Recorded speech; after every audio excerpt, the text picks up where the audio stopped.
Assalamualaikum rakan seangkatan saya Madini Haji Ahmad. Apa khabar hari ini Madini? Waalaikumsalam warahmatullahi. Alhamdulillah, kita dalam keadaan yang baik ya. Ya, Bagaimana pula dengan Dini dan Sarina? Alhamdulillah. Ya. Alhamdulillah. Kita juga sehat dan terus bersemangat di hujung minggu ini. Betul, kita ceria berbaju merah hari ini. Baik, Madini, kita mengharapkan juga setiap urusan bagi mereka yang menyaksikan siaran kita pada pagi ini lancar, hendaknya diberikan kemudahan dan tidak sabar juga untuk kita mengetahui ni ya. Betul. Bahan yang akan dibawakan dari daerah Belait untuk pagi ini. Silakan Madini. Silakan Madini. Baik. Baiklah, terima kasih Dini dan Serina. Bismillahirrahmanirrahim. Assalamualaikum warahmatullahi wabarakatuh. Selamat pagi dan selamat berhujung minggu. Ya, Alhamdulillah, di pagi yang mulia ini dipertemukan kita sekali lagi dalam rancangan Rampai Pagi, lintas langsung dari daerah Belait. Saya akan menemani bis kita dan juga mengongsikan beberapa makluman serta bahan yang telah dikongsikan oleh rakan setugas kita pada pagi ini. Ya, Oda, untuk makluman bis kita, keadaan cuaca di daerah Belait adalah dalam keadaan yang baik. Jadi apa saja yang bis kita rancangkan pada hari ini, insya-Allah semoga ianya berjalan dengan lancar, selaras dengan apa yang bis kita rancangkan. Ya Adam, ada beberapa maklumat yang saya ingin kongsikan ini. Yang pertama iaitu makluman penutupan sementara jalan raya bagi Jalan Pandan 1 menuju ke Jalan Sungai Pandan. Ini adalah disebabkan oleh kerja-kerja pembaikan bagi tapak jalan raya tersebut. Jadi jika bis kita merancang untuk menggunakan jalan tersebut, disarankan untuk menggunakan jalan yang alternatif. Pengumuman yang kedua iaitu gangguan sementara bagi bekalan elektrik yang akan menjejaskan dalam beberapa kawasan seperti Kampung Pandan dan Jalan Maulana. Ianya akan bermula pada hari ini 27 September 2021 yang akan bermula pada jam 8 pagi sehingga selesai. Gangguan sementara ini disebabkan oleh kerja-kerja earth modification. Ya Oda, itu saja makluman yang dikongsikan. Seterusnya kita akan saksikan bahan yang telah disediakan oleh rakan setugas kita.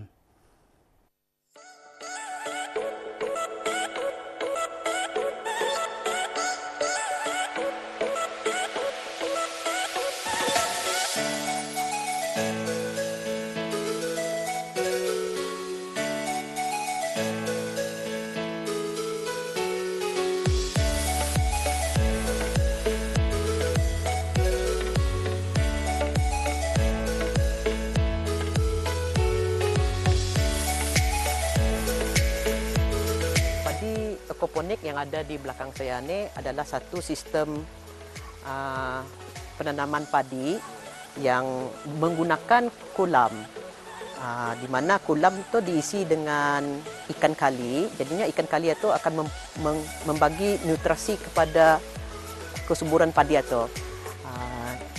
Alhamdulillah, kebiasaannya kita ni melihat padi ditanam di sawah.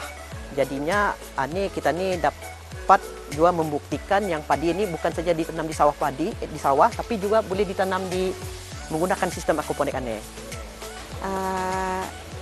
Masa saya tengok dia membuat barang-barang itu, saya menggalakkan dia untuk meneruskan walaupun nampak susah, tetapi kerana itu minatnya sudah kan, jadinya usaha itu tetap mesti diteruskan. Dan selain itu juga kalau ia ada yang membuat penanam padi itu masa dalam cups kan tu. Saya juga turut menolong untuk menaruhkan dalam cups supaya untuk membuatkan bebanan itu kurang. Jadinya at least dapat mempercepatkan lagi proses penanaman padi itu untuk ditaruh ke dalam platform ini. Konsep penanaman moden menggabungkan aquaculture, ternakan ikan air tawar dan hidroponik. Kaedah pertanian berasaskan air. Diakui bukan sahaja lestari, malah menghasilkan tanaman yang lebih selamat untuk dimakan. Ini kerana tanaman tidak menggunakan baja kimia biasa yang berbahaya sebaiknya daripada asas kumuhan hewan ternakan. Apa yang ada di belakang saya ni kolam yang dibuat panjangnya 12 meter panjang dan bukannya 2 meter. Jadinya kolam atau diisikan dengan air tapi air atau digunakan pam air untuk menyalurkan air ke pipe PVC ini. Jadinya pipe PVC itu boleh menyalurkan air untuk padi itu untuk kesuburan padi itu. Jadinya setiap padi itu yang ada dalam kap-kap ini akan mendapat air untuk nutritionnya. Akan menjadi sementara pada masa ini hanya sebagai hobi, tetapi kalau dijalankan sebagai large scale, maybe akan dapatkan hasil lagi dan akan mendapatkan pendapatan lebihan. Ya, seperti masa ini ada daun bawang. Kalau kita nampak di pasar raya sebelum beberapa bulan ke belakang ini, ya harganya mahal. Okay. Macam ada saya tengok comparison, saya selalu membeli, selalu tengok harga pasaran berapa kan. Pandai juga sampai RM21 1 kilo. Jadinya sedikit, kita hanya dapat sedikit saja daripada bawang itu dan sudah harganya RM2.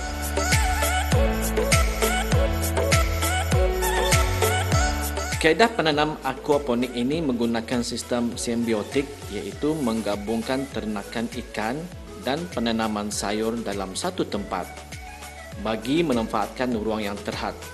Rak tanaman dibina seperti kolam. Di bawahnya pula terdapat ternakan ikan air tawar seperti ikan keli yang diberi makanan organik. Air dan sisa tumbuhan ikan itu ialah akan disalurkan kepada tanaman berkenan sebagai baja. Perancangan di masa akan datang, insya-Allah kita ni akan cubalah. Sebenarnya hobi ini kita ni akan cuba untuk hobi itu menjadi satu yang berhasil untuk mendatangkan hasil. Jadinya hasil-hasil daripada padi ini, alhamdulillah daripada Jabatan Pertanian pun amat menggalakkan. Jadinya padi-padi hasil itu boleh dijual ke pihak kerajaan, daripada Jabatan Pertanian. Sama selain daripada dijual, ikan pun ada market value juga. Jadinya boleh juga dijual untuk mendapatkan hasil, mendatangkan hasil. Jadi hobi itu memang mendatangkan hasil yang cukup lumayan jika diusahakan betul-betul benar-benar juga. InsyaAllah kalau diusahakan benar-benar boleh mendatangkan hasil. Kebanyakannya they are health conscious. So they are looking for healthy food, healthy ingredients. And then sometimes when you get it from outside, especially from other countries like Australia and it's quite expensive. And you can get it locally produced, then maybe it will be more affordable for the local people.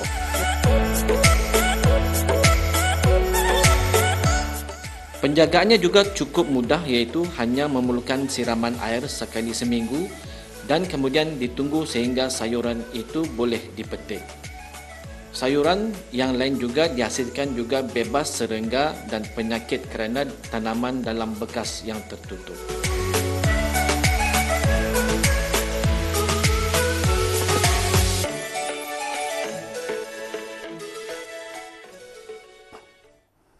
Itu dia Oda, bahan yang telah dikongsikan sebentar tadi itu mengenai dengan tanaman padi melalui rumah hijau. Ya Oda, apa yang bis kita saksikan tadi mengenai dengan aquaponik, bukan saja bis kita memelihara ikan tawar, tapi sekaligus bis kita boleh menanam tanaman juga, bermacam-macam jenis tanaman. Jadi proses ini cukup menjimat masa ya. Jadi apa yang kami harapkan dari bis kita, semoga ianya memberikan inspirasi dan juga daya tarikan untuk bis kita mencuba sesuatu yang baru ya. Aquaponik salah satu daripadanya. Jadi mungkin bis kita di luar sana mempunyai minat tersendiri, jadi hasilkanlah dengan penuh keyakinan. Auda, di musim pandemik ini sama-sama kita meningkatkan kewaspadaan dan sentiasa dalam keadaan yang bersih serta mengikuti garis pandu yang telah ditetapkan oleh Kementerian Kesihatan bagi sama-sama membendung dari penularan COVID-19 ini. Alhamdulillah, itu saja perkongsian kita pada hari ini. InsyaAllah di lain hari kesempatan kami akan membawakan bahan yang lebih menarik dari daerah Belait. Kita kembali ke studio 4 bersama dengan Dini dan Sarina.